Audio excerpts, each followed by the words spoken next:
My name is June Castellano. 11 years ago, my brother stood in front of our entire family at Christmas dinner and said, "If you actually cared about this family, you'd stop pretending you belong here." Then he turned to our parents and added, "She's embarrassing. Look at her. She's never going to be anything but a charity case."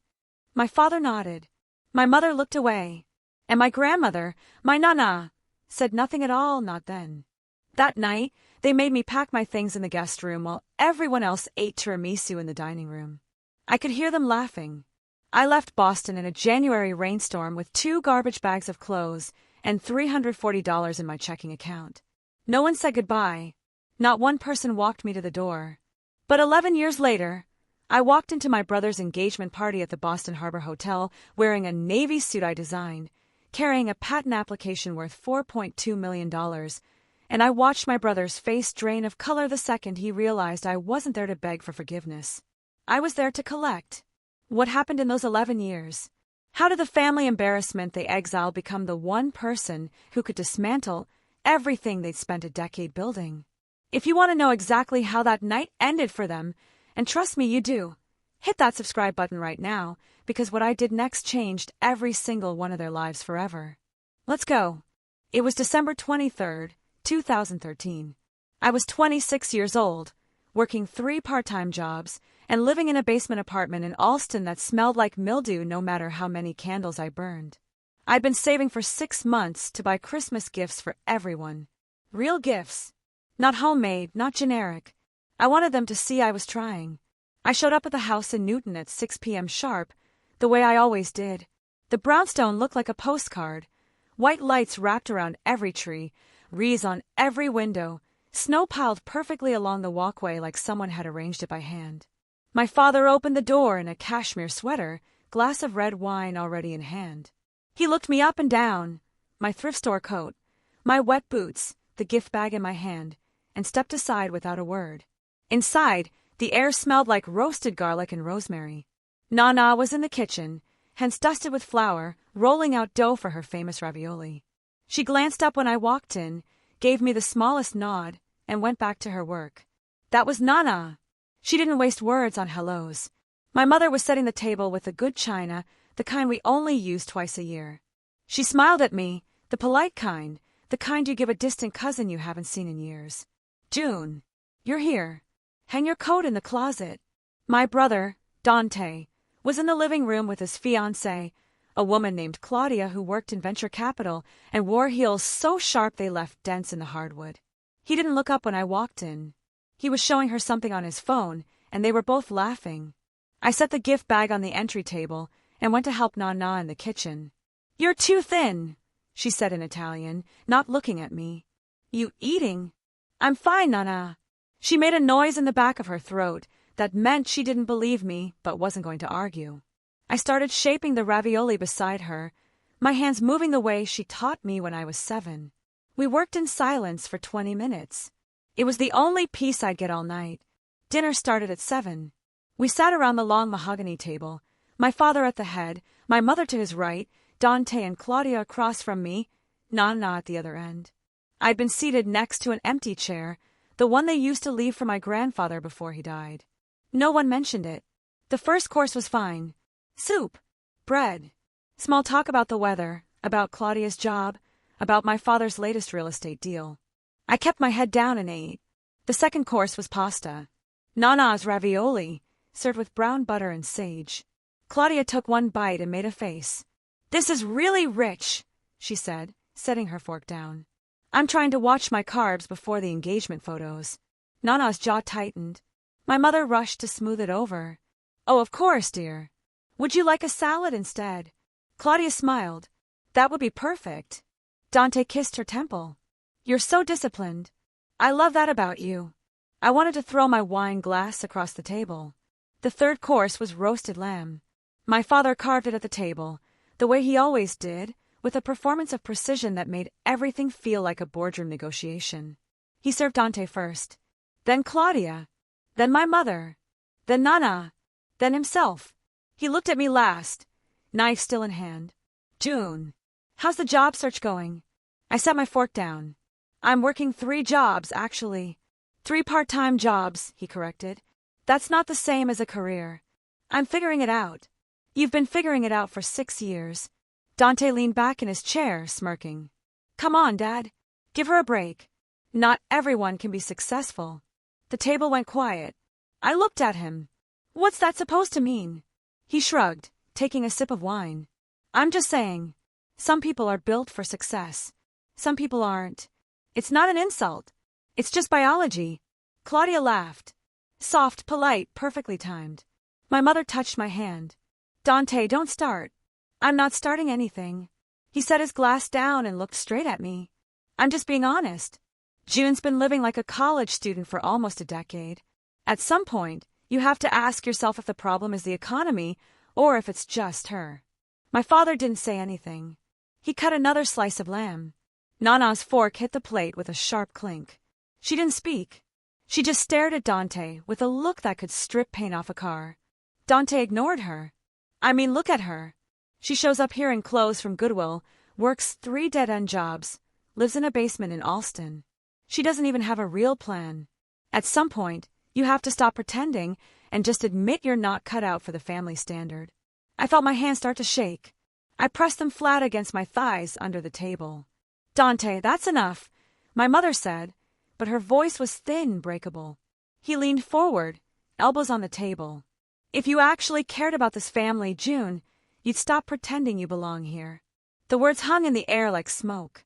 I waited for my father to say something. To tell Dante to apologize. To defend me. He cut another slice of lamb and put it on his plate. I looked at my mother. She was staring at her wine glass. I looked at Nana. Her face was stone. Dante wasn't done. He turned to my parents. Voice calm, reasonable. I'm serious. She's embarrassing. Look at her. She's never going to be anything but a charity case. And we keep pretending that's fine, that we're helping her by letting her show up here twice a year with gifts she can't afford. But we're not helping. We're enabling. Claudia touched his arm. Babe, maybe. No. He pulled his arm away. I'm saying what everyone's thinking. It's time we stop pretending. My father finally spoke. Dante has a point. I felt the air leave my lungs. My mother's hand tightened around her wine glass, but she didn't say a word. Nana stood up. Slowly. Her chair scraped against the floor. She looked at my father, then at Dante, then at me. And then she walked out of the dining room without a word. I followed her. She was in the kitchen, gripping the edge of the counter, her back to me. Her shoulders were shaking. Nana, go pack your things. What? She turned around. Her eyes were wet, but her voice was steady. Pack your things. You're not staying here tonight. Nana, You're not staying in this house with people who talk to you like that. Not tonight. Not ever again. I heard footsteps behind me. My father appeared in the doorway, still holding his wine glass. Eleanor, don't make this dramatic. Dramatic? Nana's voice rose. Your son just humiliated his sister at the dinner table, and you sat there like a coward. He was honest. Tough, maybe, but honest. He was cruel. He was right. Nana walked past him without another word. I followed her upstairs to the guest room, where I'd left my coat and bag. She opened the closet, pulled out a garbage bag, and started throwing my things into it.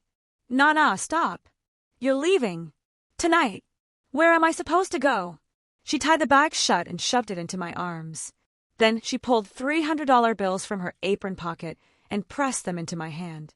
You go anywhere that isn't here. I stared at the money. Nana, take it, and don't come back until you're ready to walk through that door on your own terms. I left through the front door at 9:47 p.m. My father was back at the dining table. My mother was clearing plates. Dante and Claudia were on the couch, scrolling through wedding venues on her tablet. No one looked up. Nana stood in the doorway and watched me walk down the front steps into the rain. I turned back once. She raised one hand. Not a wave, just acknowledgement. Then the door closed. I stood on the sidewalk in the rain for 10 minutes, holding 2 garbage bags and Nana's $340, trying to figure out where to go. My apartment in Alston was 40 minutes away by T, but the trains weren't running anymore. I couldn't afford a cab. I couldn't call anyone. I didn't have anyone to call. So I walked. The rain turned to sleet halfway through Brookline. My coat soaked through, my boots filled with water. I kept walking. By the time I reached my apartment, it was almost midnight. I dropped the garbage bags on the floor, peeled off my wet clothes, and stood in the shower until the water ran cold.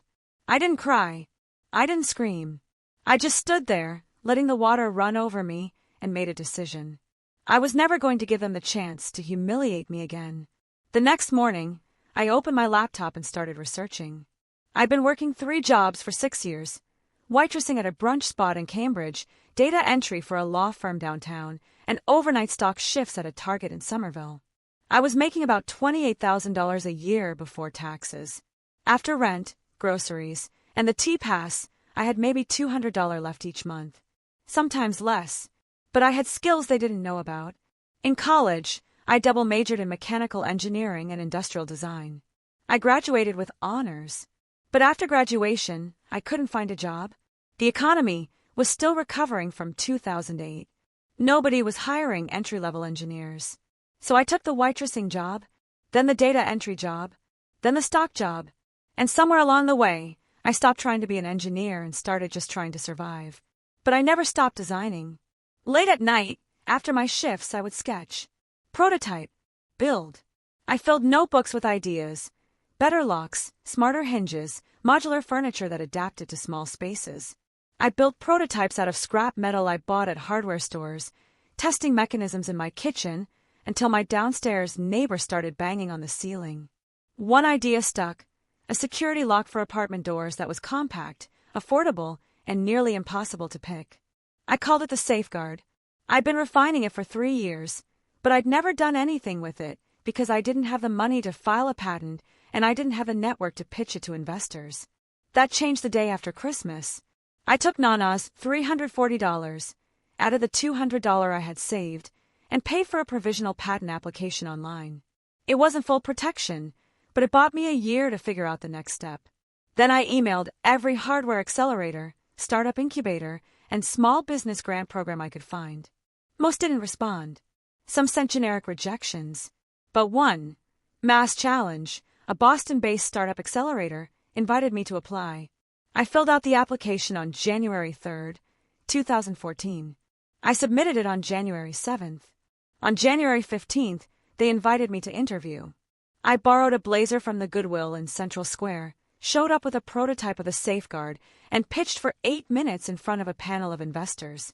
3 days later, they accepted me into the program. The next 4 years were brutal. Mass Challenge gave me office space, mentorship, and access to investors, but they didn't give me money. I still had to work. So I kept waitressing, kept doing data entry, kept stocking shelves overnight. I slept 4 hours a night and lived on instant ramen and black coffee. I missed my Nana. She called me once a week, always on Sundays at 8 a.m. We'd talk for 10 minutes. She never asked about my family. I never brought them up. But every month, a check arrived in the mail, $300. Sometimes $400. Always with a note in her handwriting: keep going. I kept a folder with every check and every note. I never cashed them. I deposited them into a separate account and promised myself I'd pay her back tenfold. By 2016, I had a working prototype of the Safeguard and interest from 2 hardware manufacturers. By 2017, I had a licensing deal and my first royalty check, $12,000. I quit the data entry job. By 2018, the Safeguard was in 400 retail stores across New England. By 2019, it was in 2,000 stores nationwide. The royalty checks went from 5 figures to 6 figures. I quit waitressing. I quit stocking shelves. I moved out of the basement in Allston and into a real apartment in South Boston with windows that actually opened. In 2020, I filed for a full utility patent. In 2021, I sold the patent to a major security company for $4.2 million. I was 34 years old. I hadn't spoken to my family in 7 years. In September 2024, I received an email from an address I didn't recognize. Subject: Dante and Claudia, save the date. I stared at it for a long time before opening it. Inside was a digital invitation: Dante Castellano and Claudia Moretti. Engagement party. October 12th, 2024. Boston Harbor Hotel. Black tie. No personal message. No acknowledgement of the last 11 years. Just the invitation. I forwarded it to Nana. She called me 5 minutes later. "Are you going?" she asked in Italian. "I don't know. You should go." "Why?" "Because you're not the same girl who left that house in the rain. And they need to see that." I booked a flight that night. I flew into Boston on October 11th. I didn't tell anyone I was coming. I checked into a hotel downtown, spent the afternoon getting my hair done, and laid out the outfit I'd chosen weeks earlier, a tailored navy suit, custom made by a designer in New York. The jacket had a single embroidered detail on the inner lining, my initials, JC, in gold thread. The next evening, I arrived at the Boston Harbor Hotel at 7:30 p.m. The ballroom was already packed. String quartet, open bar, champagne towers, the works. I recognized half the faces from my childhood, business partners, family friends, people who used to pat me on the head and tell me I'd figure it out someday. I walked through the crowd like I owned the room. Dante saw me first. He was standing near the bar with Claudia, both of them holding cocktails, laughing at something a man in a tuxedo had just said. His gaze swept past me, then snapped back. The smile fell off his face. I walked straight to him. "Congratulations, Dante," I said. "It's been a while." He stared at me like I was a ghost. "June." Claudia turned, confused. "I'm sorry, who?" "I'm his sister." Her face went blank. "His what?" Dante's jaw worked, but no sound came out. My father appeared from across the room, a champagne flute in hand. He saw me and stopped mid-step. The glass slipped from his fingers and shattered on the marble floor. The music didn't stop, but every head in the room turned. My mother rushed over, her face pale. "June, what are you doing here?" "I was invited." I held up my phone, showing the email. "See." Dante finally found his voice. "You weren't supposed to actually come." I smiled. "Why not? It's a family event, isn't it?" A man in a gray suit stepped forward. I recognized him immediately. Gregory Chun, the CEO of Nova Secure, the company that had bought my patent for $4.2 million. He looked at me, then at the embroidered initials on the inside of my jacket, visible now that I'd shifted my stance, and his eyes widened. "Jim Castellano," he said. I nodded. He turned to Dante. "This is your sister?" Dante said nothing. Gregory laughed, sharp, disbelieving. "You're the Castellano who designed the safeguard lock. The one we've been licensing for 3 years. The one that's outselling everything else in our catalog." The room went dead silent. Claudia looked from me to Dante. "What is he talking about?" I didn't answer. I just stood there and let the realization ripple through the crowd. My father pushed through the guests, his face red. "June, this isn't the time." "For what?" I asked. "For honesty." Gregory shook his head, still grinning. "This is incredible. We've been trying to meet you for months. You don't do press. You don't do interviews. And you're here. At your brother's engagement party." He turned to Dante. "Did you know?" Dante's mouth opened. Closed. Opened again. "No," I said. "He didn't." Claudia set her drink down on the nearest table. "Dante, what is she talking about?" Dante finally looked at her. "She's no one." I laughed. Actually laughed. "I'm the person who just made your father-in-law's company $18 million in licensing fees this year." Claudia's face drained of color. I pulled out my phone, opened my banking app, and turned the screen toward her. "That's this year's royalty statement. Deposited last month." The number on the screen was $1.4 million. Claudia stared at it, then at Dante, then at me. "You told me you didn't have a sister," she said. Dante said nothing. Nana appeared from the far end of the ballroom. She was wearing a black dress and her Sunday pearls, her silver hair pinned back in the same style she'd worn for 50 years. She walked straight to me, took my hand, and squeezed it once. "Good," she said in Italian. "Now let's go." I nodded. We walked out together, past my father, past my mother, past Dante and Claudia and Gregory Chun and every single person in that ballroom who had once looked at me like I was nothing. And we left them standing there, in silence with the truth. Monday morning, I woke up to 17 missed calls. The first was from my mother at 6:47 a.m., then my father at 7:02 a.m., then Dante at 7:15 a.m. I didn't answer any of them. The messages started rolling at around 8 a.m. Claudia had called off the engagement. She'd left the hotel Saturday night, driven to her parents' house in Wellesley, and told them everything. The sister Dante never mentioned, the family that cut me out, the $4.2 million patent, the royalty checks, the lie that had been sitting at the center of their relationship for 2 years. By Sunday afternoon, her father, Gregory Chen, had pulled Nova Secure's investment in Castellano Properties, my father's real estate firm. The partnership had been worth $22 million over 5 years. It was gone in one phone call. By Monday morning, 3 of my father's other investors had followed suit. By noon, Castellano Properties was facing a liquidity crisis.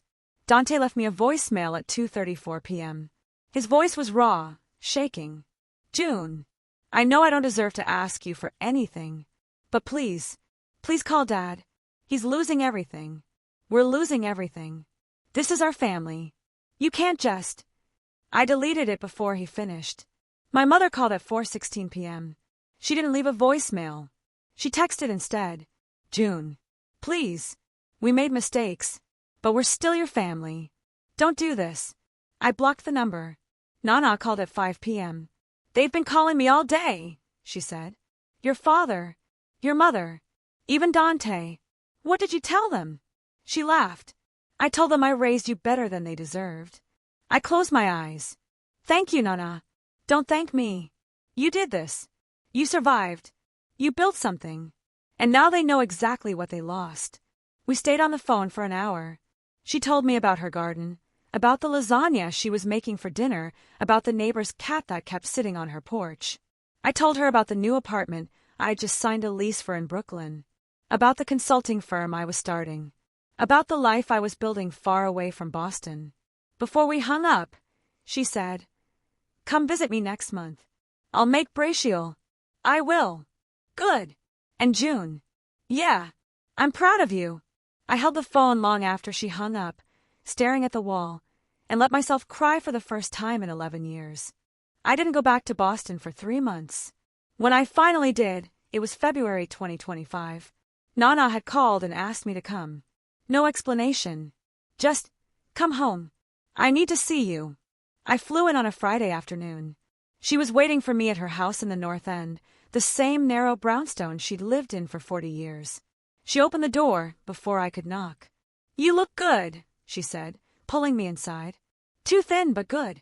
We sat in her kitchen and ate pasta fagioli while she told me about the family. My father's company had filed for bankruptcy in December. He'd sold a house in Newton and moved into a condo in Brookline. My mother had filed for separation in January.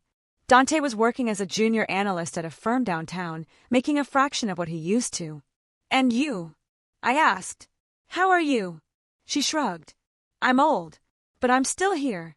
After dinner, she walked me to the door and handed me a small wooden box. Inside were all the checks I'd sent her over the years, every single one uncashed. Nana, I didn't need them, she said. I just needed to know you were okay. I hugged her for a long time. When I finally let go, she looked me in the eye and said, You don't owe them forgiveness, but don't let them take any more of your life. You hear me? I nodded. She squeezed my hand once, the way she always did, and closed the door. I flew back to New York that night. I never saw Dante again, or my father, or my mother. But every Sunday at 8 a.m., I call Nana, and every time she answers,